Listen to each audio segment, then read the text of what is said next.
Bienvenue sur My 2 Cents, la chaîne qui améliore votre avenir financier. Vous êtes avec Lorraine et aujourd'hui c'est en cuisine que je vous emmène car je vous ai compilé toute une liste de petites habitudes, toutes simples à mettre en place que vous devriez adopter lorsque vous cuisinez afin de réduire votre consommation d'énergie.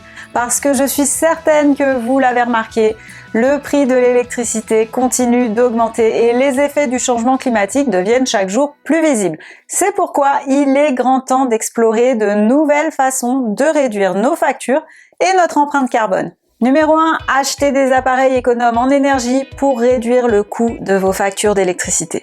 C'est la toute première bonne habitude à adopter et celle-ci se déroule dès lors de l'achat de vos équipements électriques de cuisine. Pensez toujours à long terme, je vous le rappelle très souvent sur My 2 Cents, mais c'est une des règles essentielles en matière de gestion d'argent. Et penser à long terme, ça s'applique dans toutes sortes de contextes et de situations, y compris lorsque vous achetez un appareil électroménager. Alors peut-être qu'entre vous et votre four, c'est une histoire sentimentale qui dure depuis plus de 15 ans déjà, mais cette histoire vous coûte probablement beaucoup d'argent. La consommation de vos équipements ménagers trop anciens coûte cher en comparaison à la consommation des nouveaux modèles plus écologiques.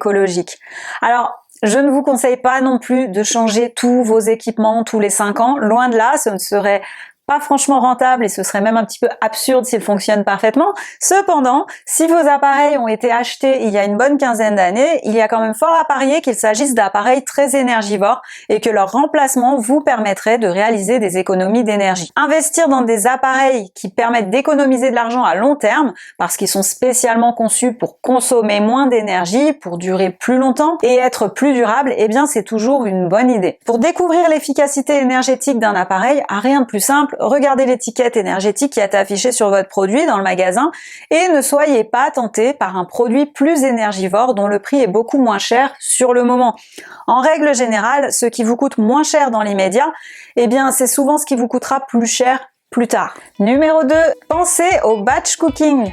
Sur My 2 Cents, je vous ai déjà souvent parlé des avantages du batch cooking qui est une technique de cuisine que j'apprécie particulièrement. Pour ceux qui ne connaissent pas le batch cooking, c'est une activité qui permet de préparer à l'avance tous vos repas de la semaine et qui permet de gagner un temps considérable. Mais c'est loin d'être le seul avantage. Le batch cooking permet aussi de limiter le gaspillage alimentaire, d'économiser de l'énergie et de réduire le coût de vos factures puisque vous consommerez moins d'énergie en utilisant votre four une seule fois pour faire cuire tous vos plats à l'avance. Alors si vous n'avez plus envie de réfléchir chaque jour à ce que vous allez bien pouvoir préparer à manger pour le dîner et que vous souhaitez réaliser en même temps des économies, vous devriez consulter les livres de recettes de batch cooking proposés par Caroline Pessin afin de prendre vos marques et de vous lancer facilement dans cette méthode de préparation des repas. Le concept proposé dans cette collection de livres est très simple. Cuisinez vos plats de toute la semaine en 2 heures seulement. Pour chaque semaine, vous retrouvez une illustration du panier avec des produits de saison, la liste des courses, la liste des menus de la semaine, le déroulé des préparations à réaliser en seulement 2 heures, le tout garantissant une cuisine sans gaspillage puisque la totalité des produits achetés pour vos recettes sont consommés pendant la semaine. Vous découvrirez dans chaque livre 16 menus hebdomadaires complets, soit 80 repas équilibrés pour toute la famille. Chaque recette proposée privilégie les produits frais et de saison et il y en a pour tous les goûts puisque l'auteur a même pensé aux végétariens ainsi qu'à ceux qui souhaitent surveiller leur ligne. Alors si vous avez l'impression de dépenser beaucoup trop d'argent dans vos courses alimentaires, consultez dès maintenant les liens disponibles en description pour implémenter le batch cooking chez vous. Numéro 3. Ne laissez pas la porte de votre réfrigérateur ouverte trop longtemps.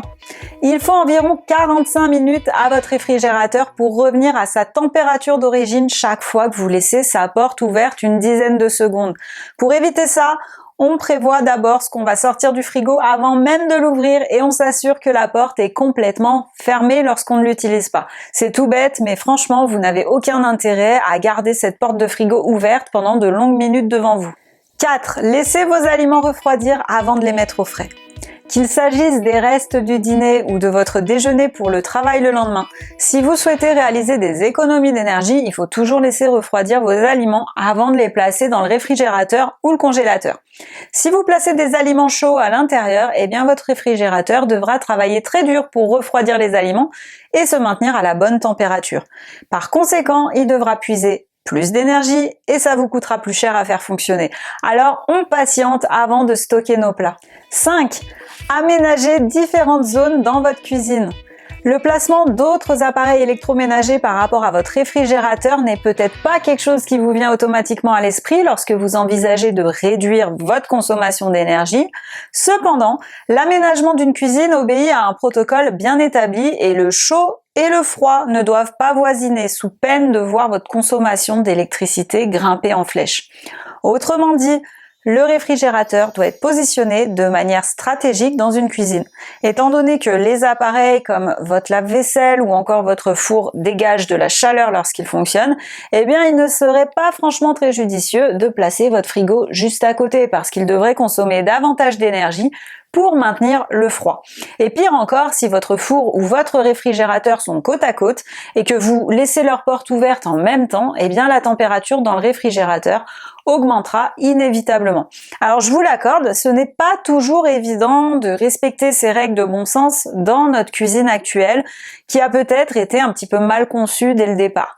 Mais dans la mesure du possible, éloignez les zones chaudes le plus possible des zones froides. Cela vous permettra de réaliser des économies d'énergie. Et quand l'heure de rénover votre cuisine aura sonné, prenez votre temps pour établir un nouveau plan d'aménagement plus ingénieux ou adressez-vous à un professionnel pour ne rien laisser au hasard. 6. Dégivrez régulièrement votre congélateur. Cela garantira que votre congélateur fonctionne efficacement. Si trop de givre s'accumule, vous perdrez de l'espace de stockage et vous ne pourrez peut-être pas fermer la porte du congélateur correctement, ce qui signifie que votre congélateur devra travailler davantage pour garder vos aliments au frais.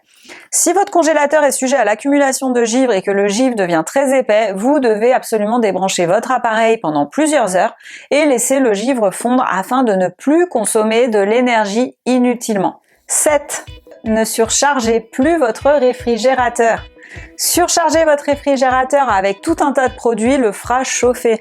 Pour consommer moins d'énergie, il ne faut pas stocker d'énormes quantités de nourriture dans votre frigo ou dans votre congélateur parce que ça va consommer beaucoup plus d'énergie pour se maintenir à la bonne température afin que vos produits ne s'abîment pas. Alors pour éviter que ça se produise, vous devez viser à garder au moins 20% d'espace vide dans votre réfrigérateur. Numéro 8. Réglez votre réfrigérateur et votre congélateur à la bonne température.